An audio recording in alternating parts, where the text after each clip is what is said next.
Hey everybody, I'm Nolan North, Nathan Drake from the Uncharted series, and you're watching Platform 32. And why wouldn't you be? It's sweet.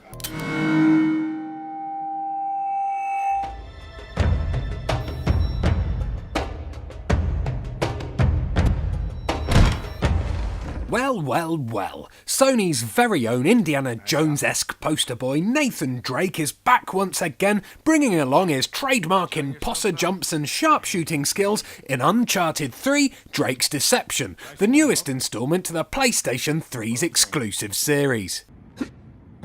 The Prince of Persia meets Tomb Raider meets Assassin's Creed style action-adventure is every bit as epic and exciting as its predecessors, and unsurprisingly, it looks and plays like the big-budget AAA title that it is. This time around, the plot involves Nate and his pals searching for the lost city of Ubar, a city which, legend has it, was destroyed by the gods for its arrogance. How a city could be arrogant considering it's basically just a cluster of inanimate buildings without any kind of personality is it's beyond me, but hey ho, the gods are crazy after all. In the last Uncharted game, Nate was put up against a vicious Serbian war criminal, a scary villain indeed, but nowhere near as dark and menacing as his fearsome foe this time around. The villain in question is actually a villainess called Catherine Marlowe, and this bitch is fricking twisted. Seriously, she makes Margaret Thatcher look like a Care Bear. She's a thoroughly nasty piece of work, easy to hate and brilliantly written and voiced to perfection. It's an incredibly refreshing change to have a female antagonist that actually seems genuinely evil. Well played. I merely want what's mine. Of course, following hot on her heels are legions of copy and paste foot soldiers, all hoping to put a bullet between Nate's incredibly handsome eyes, so it's a good job that a few familiar faces pop up along the way to help him out of his various scrapes, including cyber fitties Elena and Chloe, and Drake's grey-haired mentor Sully, who takes a much larger role in this game compared to the previous two.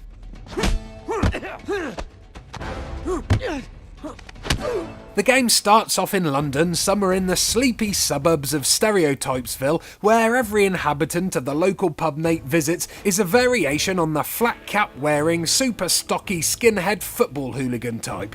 Having lived in London for a while, I can safely say that 100% of the pubs I went into never solely catered to Phil Mitchell-style baldy bruisers. In fact, the majority were filled with skinny hipster art student twats, but I did mainly drink in Shoreditch, so... Oh, wait, I've gone off topic. Sorry. Other levels include deserted desert ghost towns, the usual crypt-stroke Lost City base levels, and even a huge capsizing pleasure cruise ship. However, some of the most interesting levels happen right at the start in the form of flashbacks, where you take control of young Drake, and we get to learn a little about how Nathan and Sully came to be the wisecracking tomb raiding duo we know and love. Let go of me. Ah, that's what I thought. Now don't try to run. Those familiar with the series will be expecting the usual cinematic approach that developers Naughty Dog have given to the gameplay. There are tons of jaw-dropping set pieces which really get the heart racing as you outrun huge tsunamis, jump from horseback onto moving trucks, or try to board a cargo plane mid-takeoff. It's as close to an interactive action film as you could get, but don't be surprised if the wonky camera angles and artsy handheld style shots sometimes disorient and confuse you. Because they did me on several occasions.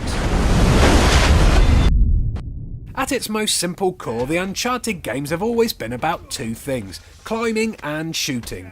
With Uncharted 3, Naughty Dog have decided to bring a third action closer to the front though, and that action is brawling. Or fisticuffs, or fighting, whatever you want to call it. The hand-to-hand combat has basically been improved this time around, and to make it more of a gameplay feature, the developers have now added brute-class bad guys to the mix.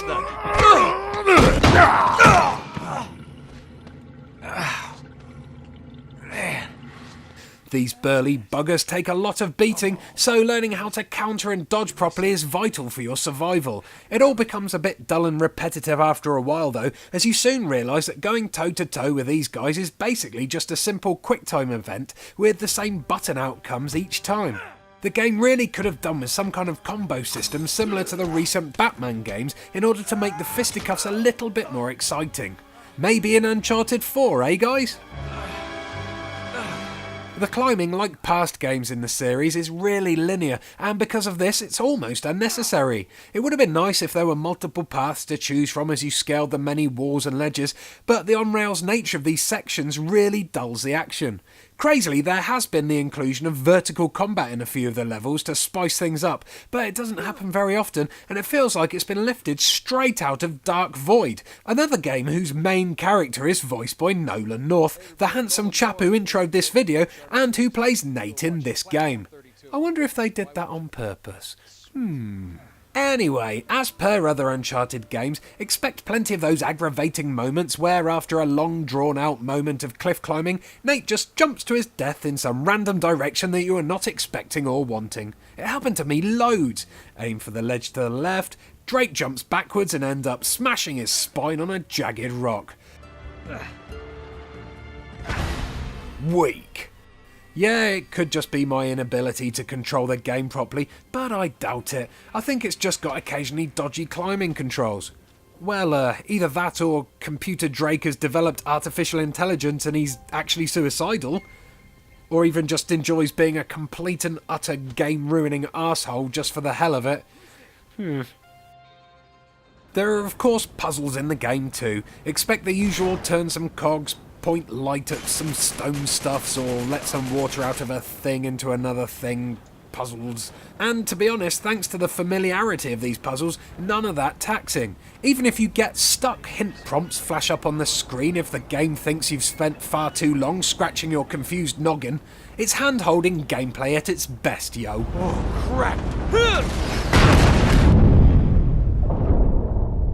These small gameplay issues aside, what Uncharted is best for is its amazing graphics and cinematic feel, which makes the game a real spectacle to play. The water effects are impeccable, as is the work on the sand in the later desert levels, which falls realistically under every one of Drake's footsteps. Plus there are great little touches like the character model of Nate randomly reaching out to touch banisters and walls as he passes them. Just this simple thing adds a huge amount of realism and believability to the adventurer and really brings him alive. Overall, the game is not much of a challenge on normal mode, and you can pretty much fly through the game with no real problems. The gun combat becomes absolutely savage on crushing difficulty though, so expect to be chucking your joypad at the wall regularly if you dare to be playing it on this setting. With added co-op and competitive multiplayer, this game will be an absolute treat for die-hard Uncharted fans. The compelling story, cinema-style direction and believable characters makes it hard not to recommend this game, but there are still a lot of improvements that could be made to the gameplay before this naughty dog turns into a really good dog. See what I did there? Naughty dog? Good dog? Because the developers are naughty dog. Oh, fuck it.